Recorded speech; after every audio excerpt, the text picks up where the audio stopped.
Unique disability ID card ஆன்லைனில் apply பண்ணியிருப்பீங்க. Apply பண்ணும்போது உங்களுக்கு அப்ளிகேஷனில் ஏதாவது திருத்தம் இருக்குது, எடிட் பண்ணணும் அப்படின்னா எப்படி எடிட் பண்ணுறது அப்படின்னு தான் இந்த வீடியோவில் நம்ம பார்க்க போகிறோம். அதுக்கு உங்கள் மொபைலில் ஏதாவது ஒரு ப்ரௌசர் ஓப்பன் பண்ணிக்கிட்டு அதில் யூடிஐடி இதே மாதிரி டைப் பண்ணி சர்ச் பண்ணிங்கன்னா ஃபஸ்ட் எடுத்தோடனே unique disability ID UDID card அப்படின்னு இருக்கும். அந்த வெப்சைட்டை செலக்ட் பண்ணிக்கோங்க. இப்போ இந்த இன்ட்டு மார்க்கை கிளிக் பண்ணிங்கன்னா போயிடும். அப்படியே கொஞ்சம் ஸ்க்ரால் பண்ணிங்கன்னா ஆன்லைனில் எப்படி யூடிஐடிக்கு அப்ளை பண்ணணும், ரினியூவல் பண்ணுறது எப்படி, கார்டு தொலைஞ்சு போச்சுன்னா அப்ளை பண்ணுறது, ட்ராக் பண்ணுறது, அதாவது வந்து அப்ளிகேஷன் ஸ்டேட்டஸ் பார்க்குறது, யூடிஐடி டவுன்லோட் பண்ணுறது, இப்படி யூடிஐடி கார்டு சம்மந்தமாக அனைத்து ஆப்ஷனும் இதில் இருக்கும்.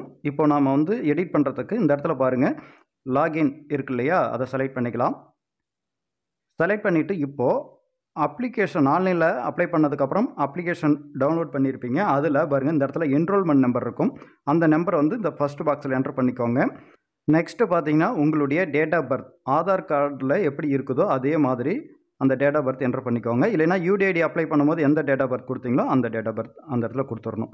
இயர், மந்த்து, டேட்டு, அப்புறம் இந்த கேப்ஷா கோடு 7/5/12 சொன்ன மாதிரியே டீட்டெயில்ஸ்லாம் கரெக்டாக கொடுத்து லாகின் கொடுத்துருங்க. கொடுத்தீங்க அப்படின்னா உங்களுடைய அக்கௌண்ட் லாகின் ஆகிடும். அதாவது யூடிஐடி கார்டு அப்ளை பண்ணிங்க இல்லையா, அதுக்கான அக்கௌண்ட் லாகின் ஆகிடும்.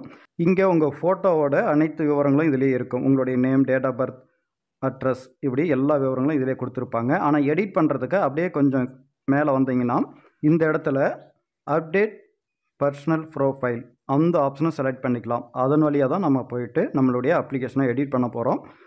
இப்போது அப்படியே கொஞ்சம் ஸ்க்ரால் பண்ணிங்கன்னா உங்களுடைய நேம், உங்கள் லாங்குவேஜில் இருக்கிற name, father name, mother name, date of birth, gender, blood group, உங்களுடைய ஃபோட்டோ, சைன், அதுக்கப்புறம் பார்த்தீங்கன்னா உங்களுடைய அட்ரஸ், இப்படி எல்லா விவரங்களும் இதில் ஷோ ஆகும். இதில் எதை எடிட் பண்ணுறதா இருந்தாலும் ஈஸியாக எடிட் பண்ணிக்கலாம். எல்லா ஆப்ஷனும் நீங்கள் எடிட் பண்ணிக்கலாம். மெயில் ஐடியிலிருந்து எல்லாமே எடிட் பண்ண முடியும். இப்போ நம்ம எதாவது ப்ரூஃப் அப்லோட் பண்ணணும், தவறாக இருக்குது அப்படின்னா கூட ஒன்றும் பிரச்சனை இல்லை. இப்போ இது மாதிரி செலக்ட் பண்ணிங்கன்னா ஃபைல் ஓப்பன் ஆகும். எங்கே ஃபைல் வச்சுருக்கிறீங்களோ அந்த டாக்குமெண்ட் எங்கே இருக்குதோ அதை செலக்ட் பண்ணிங்கன்னா போதும். இப்போ நாம் எடிட் பண்ணுற ஆப்ஷனுக்கு வந்து ஈஸியாக வந்து அப்லோட் ஆகிடும். அதுக்கப்புறம் நீங்கள் ஏதாவது வேறு ஒரு ஃபைல் அப்லோட் பண்ணணும் அப்படின்னா கூட இந்த சூஸ் ஃபைல் செலக்ட் பண்ணிவிட்டு இந்த ஃபைல் சிம்பிளை செலக்ட் பண்ணி நீங்கள் அப்லோட் பண்ணிக்கலாம். அதுக்கப்புறம் ஏற்கனவே என்ன ஃபைல் அப்லோட் பண்ணணும் அப்படிங்கிற பார்க்குறதுக்கு இந்த வியூ அப்படின்னு இருக்கு இல்லையா, அந்த ஆப்ஷனை செலக்ட் பண்ணுங்கள். அதை செலக்ட் பண்ணிங்கன்னா பாருங்க, இப்போது மேலே இந்த 3 டாட் செலக்ட் பண்ணுங்கள். அப்படியே மறுபடியும் இந்த ரெஃப்ரெஷ் பட்டனை வந்து செலக்ட் பண்ணுங்கள். செலக்ட் பண்ணிங்கன்னா போதும். நீங்கள் என்ன டாக்குமெண்ட் அப்லோட் பண்ணீங்களோ அது அப்படி இங்கே இமேஜாக ஷோ ஆகும். அதே வந்து பிடிஎஃபாக அப்லோட் பண்ணியிருந்தீங்கன்னா டவுன்லோட் ஆகிடும். நீங்கள் வியூ அப்படின்னு கொடுக்கும்போது அது டவுன்லோட் ஆகிடும் அந்த ஃபைல். ஓகே, திரும்பவும் அந்த எடிட் பேஜுக்கு போகிறதுக்கு இந்த ஆப்ஷனை செலக்ட் பண்ணுங்கள். செலக்ட் பண்ணிங்கன்னா இப்போ ஃபஸ்ட்டில் இருக்கிற பேஜ் செலக்ட் பண்ணிக்கோங்க. அவ்வளோதான், இப்போ அதே ஆப்ஷன் வந்துருச்சு. எல்லா டீட்டெயில்ஸும் கரெக்டாக இருக்கான்னு ஒரு முறை மறுபடியும் கூட செக் பண்ணிக்கோங்க. எது வேணாலும் நீங்கள் எடிட் பண்ண முடியும். ஓகே, இப்போது இதில் அட்ரஸ் வந்து தவறாக இருக்குது, அதை மட்டும் நான் திருத்தம் பண்ணிக்கிறேன். அட்ரஸ் மட்டும் கிடையாது, வேறு எந்த டீட்டெயில்ஸ் தவறாக இருந்தாலும், நேமாக இருந்தாலும், மெயில் ஐடி, ஃபோன் நம்பர் எதுவாக இருந்தாலும் நீங்கள் வந்து இதில் எடிட் பண்ண முடியும். லாஸ்ட்டாக கடைசி அந்த கேப்ஸா பாருங்கள், 7+1 என்ன வரும், 8. அந்த ஆன்சரை கொடுத்துட்டு அப்படியே சப்மிட் ஆப்ஷனை வந்து செலக்ட் பண்ணிக்கலாம். அதை செலக்ட் பண்ணிங்கன்னா போதும், கொஞ்சம் நேரம் வெயிட் பண்ணணும். ஆனால் இதில் வந்து எரர் காமிக்குது. என்னென்னா ஏதோ ஒரு டீட்டெயில்ஸ் வந்து நான் விட்டுட்டேன்னு நினைக்கிறேன். அதை வந்து சரி பண்ணிக்கணும்.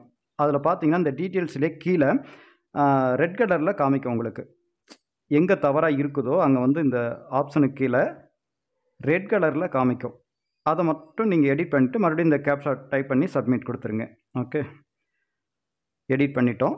பாருங்கள், application has been updated successfully அப்படின்னு வந்துடுச்சு. ஈஸியாக நம்மளுடைய யூடிஐடி கார்டு அப்ளிகேஷனை வந்து இது மாதிரி நீங்கள் எடிட் பண்ணிக்கலாம். அதாவது நீங்களே கூட அப்ளை பண்ணியிருக்கலாம், அதில் ஏதாவது தவறு இருக்கலாம், அல்லது அலுவலகம் மூலமாக கூட அப்ளை பண்ணியிருக்கலாம், அதுலேயும் தவறு இருக்கலாம். உங்களுக்கு என்ரோல்மெண்ட் நம்பர் தெரியல அப்படின்னா கூட உங்களுடைய ஆதார் நம்பர் வச்சு ஸ்டேட்டஸ் பார்க்குறதுல போட்டிங்கன்னா போதும், உங்களுடைய என்ரோல்மெண்ட் நம்பர் வந்துடும். ஓகே, இதுதான் அப்ளிகேஷன். இப்போது எடிட் பண்ண அப்ளிகேஷன். அதே மாதிரி ரெசிப்ட் நீங்களும் இதே மாதிரி ஆன்லைனில் ஈஸியாக உங்களுடைய யூடிஐடி கார்டுக்கு அப்ளை பண்ண அப்ளிகேஷனை வந்து எடிட் பண்ணிக்கலாம். அப்புறம் எடிட்லாம் பண்ணி முடிச்சதுக்கப்புறம் டெய்லியும் ஸ்டேட்டஸ் பாருங்கள். உங்களுக்கு யூடிஐடி கார்டு வந்து ஜென்ரேட் ஆகியிருந்தது அப்படின்னா மறுபடியும் நீங்கள் என்ன பண்ணுறீங்க, லாகின் அப்படின்னு கொடுத்துட்டு இந்த இடத்துல உங்களுடைய enrolment number, date of birth, இந்த கேப்ஷா கொடுத்து லாகின் கொடுத்தீங்கன்னா போதும். உங்களுக்கு வந்து யூடிஐடி கார்டு வந்து டவுன்லோட் பண்ணுற ஆப்ஷனும் அதுலேயே வந்துடும். அது மட்டும் இல்லை, யூடிஐடி சர்டிஃபிகேட்டும் அதிலேயே டவுன்லோட் பண்ணிக்கலாம். சரி, அப்ளிகேஷன் ஸ்டேட்டஸ் பார்க்குறதுக்கு ட்ராக் யுவர் அப்ளிகேஷன் ஸ்டேட்டஸ் அதை செலக்ட் பண்ணிங்கன்னா இது மாதிரி ஷோ ஆகும். இதில் வந்து என்ரோல்மெண்ட் நம்பர் என்டர் பண்ணி கோ கொடுத்தீங்கன்னா போதும். உங்களுக்கு அப்ளிகேஷன் வந்து சப்மிட்டட் அப்படின்னு இருக்குது அப்படின்னா இன்னும் உங்களுக்கு வந்து ஜென்ரேட் ஆகலைன்னு அர்த்தம். அதே இடத்துல ஜென்ரேட்டட்னு வந்துருச்சு அப்படின்னா யூடிஐடி பிரிண்டிங் அப்படின்னு போட்டு வந்துருச்சு அப்படின்னா நீங்கள் ஈஸியாக ஆன்லைனில் யூடிஐடி பிரிண்ட் எடுத்துக்கலாம். ஒரிஜினல் வீட்டுக்கு வரும். ஓகே, இதே மாதிரி உங்களுடைய யூடிஐடி அப்ளிகேஷன் வந்து எடிட் பண்ணிக்கோங்க. இந்த சேனலை அப்படியே சப்ஸ்கிரைப் பண்ணுங்க, லைக் பண்ணுங்கள், கமெண்ட் பண்ணுங்கள். நன்றி, வணக்கம்.